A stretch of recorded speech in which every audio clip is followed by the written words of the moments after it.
আল্লাহ তাআলা বলেন, ইন্নাল্লাযীনা ইয়াখশাউনা রাব্বাহুম বিল গায়ব, নিশ্চয়ই যারা আল্লাহকে ভয় করে বিল গায়ব, না দেখে, লাহুম মাগফিরাতুন ওয়া আজরুন কাবীর, আল্লাহ বলেন আমি ওয়াদা দিলাম আমি তাদেরকে মাফও করে দেব, জান্নাতও দিয়ে দেব।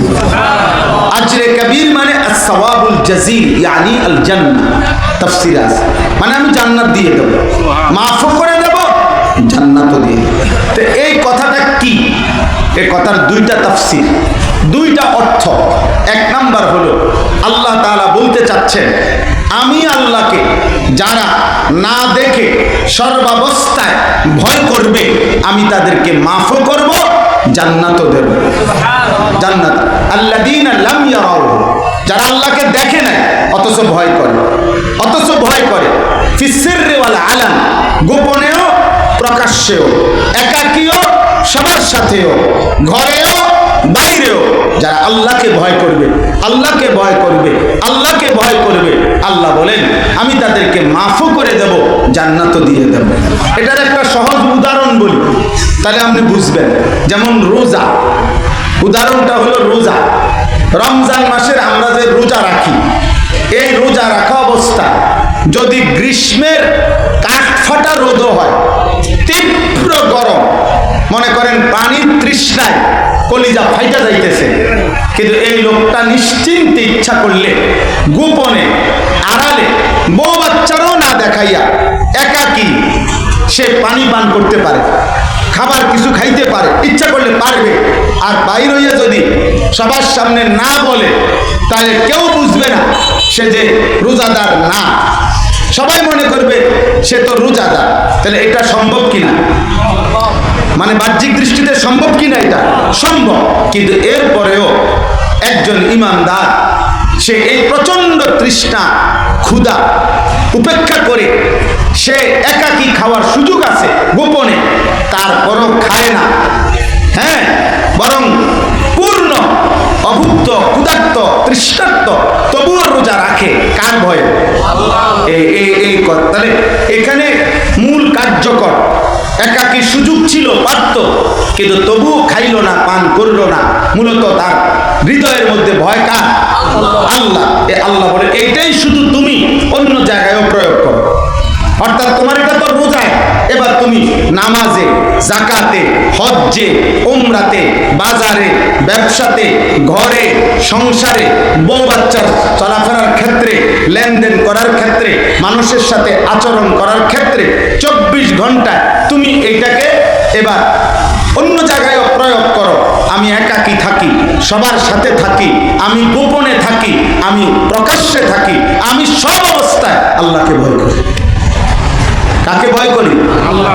হাদিসের মধ্যে নবী সাল্লাল্লাহু আলাইহি সাল্লাম উদাহরণ দিয়েছেন, আপনারা সবাই জানেন, বেহেশতের আল্লাহর আরশের নিচে যারা ছায়া পাবে, যে 7 ধরনের ব্যক্তি, তার মধ্যে একটা হলো ওই ব্যক্তি, কোন সুন্দরী রূপসী, কোন বংশীয়া নারী যাকে একাকী একান্তে সম্পূর্ণ পরিবেশ রেডি করে নারী স্বেচ্ছায় তাকে জিনা এবং ব্যভিচারের আমন্ত্রণ জানাচ্ছে, আহ্বান করছে।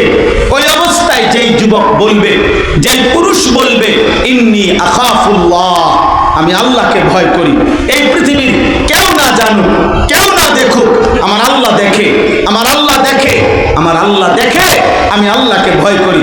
আল্লাহ বলেন, নবী বলেন, খোদার কসম আল্লাহ ওই বান্দাকে নিশ্চিত আল্লাহর আরশের নিচে হাসরের ময়দানে ছায়া দান করবে। সেদিন এরকম পাশে বসবে, রবের আরশের পাশে বসবে, আর বাকি মানুষগুলো তাকাইয়া দেখাইয়া বলবে, ওই দেখো আমগো এলাকার ওই ছেলেটা, আমগো এলাকার ওই ছেলে। মানুষ দুনিয়াতে বলে না, হ্যাঁ আমরা তো সেদিন মাহফিলে স্টেজে দেখছিলাম, হুজুরের সাথে বইছেন, বলে কি না? এমন আজানের জবাব দেন, উঠেন না, আমরা শেষ করে দেবো এক্ষুনি, নামাজের জন্য আমরা সবাই সুযোগ দেবো।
লা হাওলা ওয়ালা কুওয়াতা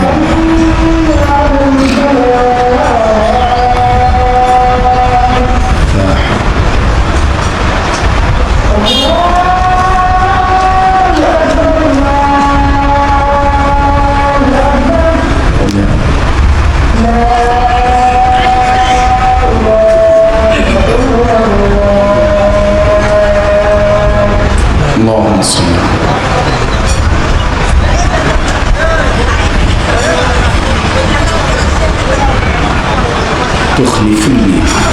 জি, তাহলে এই হলো এক নাম্বার অর্থ। আমি এক্ষুনি শেষ করে দিচ্ছি, এই 2 মিনিট লাগবে।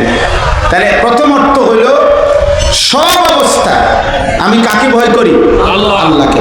এটা হলো একটা। আল্লাহ বলেন এইটা যার মধ্যে আছে, যাদের মধ্যে আছে আমি তাদেরকে মাফও করে দেব, জান্নাতও দিয়ে দেব।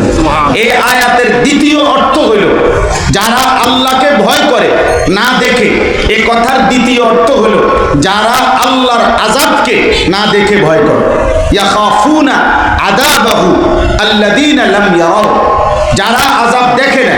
আমরা কবরের আযাব দেখছি, হাসরের ময়দানের আযাব দেখেছি, জাহান্নামের আযাব দেখছি আমরা। এই আল্লাহ বলেন কবরের আযাব দেখে নাই, আমার কথা, আমার রাসূলের কথা, আমার কিতাবের কথা বিশ্বাস করে যারা ভয় করে গুনাহ ছেড়ে দিচ্ছে, হাসরের ময়দানের আযাব দেখে নাই, জাহান্নামের আযাব দেখে নাই, তবুও তারা ভয় করছে, গুনাহ ছেড়ে দিচ্ছে, আল্লাহ বলেন আমি ওয়াদা দিলাম মাফও করে দেব, জান্নাতও দিয়ে দেব। وأسروا قولكم أو اجهروا به إنه عليم بذات الصدور। আল্লাহ বলে বান্দা তিনটা কথা মনে রেখো। এক, তুমি যদি আস্তে কোনো কথা বলো আমি তাও জানি, তুমি যদি জোরে কথা বলো আমি তাও জানি, তুমি যদি অন্তরে লালন করো, গোপন রাখো অন্তরে, আমি তাও জানি। অতএব আমার সাথে চালাকি করে, লুকোচুরি করে, কৌশল খাটাইয়া কোন সিস্টেমে দুনিয়ার মেম্বার, চেয়ারম্যান, এমপি, মন্ত্রী, পুলিশ, বিজিবি, র্যাব, অভিভাবক, মা বাবা, স্ত্রী, সন্তান সবাইকে ফাঁকি দিতে পারবা, কিন্তু আমি আল্লাহ থেকে এক জাররা ফাঁকি দেওয়ার কোনো সিস্টেম নাই। অতএব আলা ইয়ালামু মান খালাক ওয়া হুয়াল লাতীফুল খাবীর। আল্লাহ বলে তুমি বলো বান্দা, তোমার যদি বিবেক থাকে তো তুমি ভাবো তো যে যিনি সব সৃষ্টি করেছেন তিনি সৃষ্টিকর্তা, তিনি জানবেন না তার সৃষ্টি কখন কোথায় কি করছে? কথা বলেন না, জানবেন? তাহলে আমার থেকে তুমি লুকাইবা কেমনে?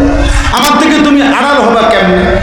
সারা পৃথিবী না রাত গভীরে ঘুমায়, আমি তো ঘুমাই না, তো দরজা বন্ধ করছো কেন? সিটকারি লাগাইতেছো কেন? লাইট বন্ধ করলে কি হইছে? আমি আল্লাহ কি দেখি না? আমি কি জানি না? শেষ কথা হলো আল্লাহ তাআলা বলেন হুয়াল্লাযী জাআলা লাকুমুল আরদা যালুলান ফামশু ফি মানাকিবিহা ওয়া কুলু মির রিজকি ওয়া ইলাইহিন নুশুর। এই কথাটাই বলতে চাইছিলাম, বলে ফেলছিলাম। আল্লাহ তাআলা বলেন আল্লাহ তাআলা লতিফ, খাবীর, সূক্ষ্ম থেকে সূক্ষ্ম, জাররা থেকে জাররা বিষয়টাও তিনি জানেন, খবর রাখেন। অতএব বান্দা তোমার যুক্তির কথা, ইনসাফের কথা হইল, বিবেকের কথা হইল, তুমি আমি আল্লাহর সাথে চালাকি না করে বরং আমার এই কথাটা শুধু মেনে নাও যে আমি আল্লাহই গোটা জমিন তোমার জন্য অধীনস্থ করে দিয়েছি। যেখানে মন চায় ফামশু ফি মানাকিবিহা, পৃথিবীর যেখানে মন চায় তুমি ভ্রমণ করো, তুমি যাও উপার্জনের জন্য, রোজগারের জন্য, বসবাসের জন্য, কোনো সমস্যা নেই। দেশে থাকো নয়তো বিদেশে যাও, গ্রামে থাকো নয়তো শহরে থাকো, আপনজন আত্মীয়ের বাড়িতে থাকো, যেখানে মন চায় তুমি যাও। পুরাটা জমিন আমার, তোমার জন্যই আমি দিছি। আমার দেওয়া ওয়াকুলু মির রিজকি, আমার দেওয়া রিজিক জমিনের সর্বত্র আছে। কামাই করো, উপার্জন করো, ভক্ষণ করো, কোনো আপত্তি নাই বান্দা, কোনো আপত্তি নাই। খাও তুমি, ভোগ করো তুমি, জমিন ব্যবহার করো তুমি, রিজিক নাও তুমি, ব্যবসা করো, বাজার করো, সংসার করো, ছেলে মেয়েকে লালন পালন করো, উপার্জন করো, বাড়ি করো, বিল্ডিং করো, সব কোনো নিষেধ না। শুধু একটা কথা মনে রেখো ওয়া ইলাইহিন নুশুর, আমি আল্লাহর কাছে ফিরতে হবে। কি করতে হবে? এই আমাকে ফিরতে হবে, আমাকে চলে যেতে হবে। অতএব আখিরাতকে সামনে রেখে, আখিরাতকে এটাকে মাথায় রেখে তুমি জিন্দেগি চালাও, কোনো সমস্যা নেই। তার মানে এই প্রথম কথা, তুমি হালাল হারামের পার্থক্য করো, তুমি জায়েজ না জায়েজের পার্থক্য করো, তুমি উচিত অনুচিতের পার্থক্য করো, তুমি বৈধ অবৈধের পার্থক্য করো। আল্লাহ আমাদেরকে তৌফিক দান করে। যত কিশোর যুবক ছেলে আব্বা, সমস্ত যুবক ভাই, তোমাদের কাছে এক বন্ধু, এক ভাই আবদার করলাম, আব্বা 5 ওয়াক্ত নামাজ পড়ো, নিজের চরিত্র আখলাকের হেফাজত করো। প্রিয় ভাই, এমন সুন্দর যৌবন নষ্ট করে দিও না। নারী ছবি, অস্থির দৃশ্য, মোবাইলের অসভ্যতা, এই নোংরামি ছেড়ে দেওয়া। মনে রাখতে হবে, নষ্ট জিনিস, পচা জিনিস, আবর্জনা কেউ ঘরে জমা করে না, কেউ পছন্দ করে না, ফেলে দেয়। এজন্য নষ্ট, চরিত্রহীন, লম্পট এরকম ছেলে মেয়ে, তাকে এই সমাজ কোনোদিন সাদরে গ্রহণ করে না, ছুড়ে দেয়, ফেলে দেয়। নষ্ট জিনিস মানুষ ফেলে দেয়, মানুষ তার থেকে পাশ কাইটা চলতে চেষ্টা করে। পাগলা কুত্তার কাছে মানুষ যায় না, তার থেকে বাঁচতে চেষ্টা করে। চরিত্রহীন লম্পটের কাছে কেউ যায় না, বরং তার থেকে সবাই বাঁচতে চেষ্টা করে। অতএব আখলাকের হেফাজত করো, আখলাকের। বাবা চাচা সবার কাছে কথা, শেষ কথা, আর 1 মিনিটে, আমাদের প্রত্যেকের দিন শেখা উচিত। মাওলানা ফয়সাল যেটা বললেন যে কোরআনুল কারীম শেখা, দিন শেখা, আমাদের দীর্ঘদিনের এটা স্বপ্ন। সারা বাংলাদেশে সবাই মাদ্রাসায় পড়তে পারতেন না, আপনারা সম্ভব না, কিন্তু আপনি মাদ্রাসায় না পড়লেও আল্লাহর দিন শিখা, ওযু শিখা, নামাজ শিখা, কোরআন শিখা আমাদের প্রত্যেকের জন্য জরুরি। আমি আজকে 2 বছর আমার মাদ্রাসা কুমিল্লা ক্যান্টনমেন্ট, আমি সর্বাত্মক চেষ্টা করছি যে সারা বাংলাদেশের স্কুল কলেজ ইউনিভার্সিটির সব ছাত্ররা বছরের যেই কোনো দিন যার যেটুকু সময় আছে, কম হোক বেশি হোক, সময় নিয়ে আসবে, দিন শিখবে। ওযু, নামাজ, সূরা, কেরাত, পাক না পাক, হালাল হারাম, রুকু সেজদা অল্প অল্প করে শিখুক। গত বছর 2025 সালে আলহামদুলিল্লাহ আল্লাহর দয়া আমরা প্রায় 500 স্কুল কলেজের ছেলে, গোনা রেজিস্ট্রেশন করা 500-র চাইতে একটু বেশি হবে। আমরা 3 দিন করে 6 দিনে প্রতিদিন 11 ঘন্টা করে আমাদের মাদ্রাসায় বন্ধকালীন সময়ে আমার প্রায় 60 জন শিক্ষক এবং বড় ছাত্র রাইখা মাদ্রাসায়, ছাত্ররা ছুটিতে বাড়িতে গেছে, আমরা এই জেনারেল ছেলেদেরকে দিন শিখাইছি। ওযু, নামাজ, সূরা, কেরাত, রুকু, সেজদা, দোয়া, কালাম মাদ্রাসার মধ্যে 3 দিন রাইখা। আগামী দিনও আমাদের এটা ইচ্ছা বাস্তবায়নে আমরা একটা বড় জায়গা কিনছি, কুমিল্লা ক্যান্টনমেন্ট, আমার যেখানে মাদ্রাসা 115 শতক জায়গা, প্রায় 2,67 লাখ টাকা এই জায়গার দাম, মাটির দাম। আমার আশা একদিকে বাচ্চাদের মাদ্রাসা হবে, হেদায়েতুন নাহু পর্যন্ত আমাদের মাদ্রাসা এখন আছে, 530 জন ছাত্র আছে এই বছর, সব ছেলে আলহামদুলিল্লাহ। আর ভিন্ন আমি একটা পূর্ণাঙ্গ মাদ্রাসা আরেকটা করতে চাই। এই কিশোর, যুবক, নওজোয়ান, স্কুল কলেজ ইউনিভার্সিটি অথবা অন্য বয়সীয় যেই কোনো মুসলমান, আমার এটা স্লোগান, যে আসবে যখন দিন শিখবে তখন, যার সময় যতক্ষণ দিন শিখবে ততক্ষণ, যেটুক সময় আছে এতটুকু। এই আশায় আমি আপনাদের কাছে একটা কাগজ, আমার একটা হ্যান্ডবিল আছে, এই হ্যান্ডবিলটা দিলাম, আপনারা এটা নেবেন এই আশা। আমার এই বিশাল জায়গাটার জন্য আমি এই কাগজটা দেই। যদি কারো মন চায় আমাদের ওই জায়গায় এক নামাজের জায়নামাজ পরিমাণ, মুসল্লা পরিমাণ জমির মূল্য 4200 টাকা। যদি কারো ভালো লাগে আমাদের ওই মাদ্রাসার এই বিশাল জায়গা, যেখানে মসজিদ, মাদ্রাসা কমপ্লেক্স, বয়স্ক জেনারেলদের পড়ালেখা, মাদ্রাসার পড়ালেখা সব ব্যবস্থাপনা করতে চাচ্ছি, এই জমিতে এক নামাজের মুসল্লা পরিমাণ জায়গার টাকা যদি কারো সুযোগ হয় রাখলেন, পারলে দিবেন। এখানে বিকাশ নাম্বার আছে, অ্যাকাউন্ট নাম্বার আছে, বা আপনাদের পরিচিত কারো কাছে মাধ্যমে দিলেও আমরা পাবো। আল্লাহ তাআলা আপনাদেরকে তৌফিক দান করেন, কবুল করেন।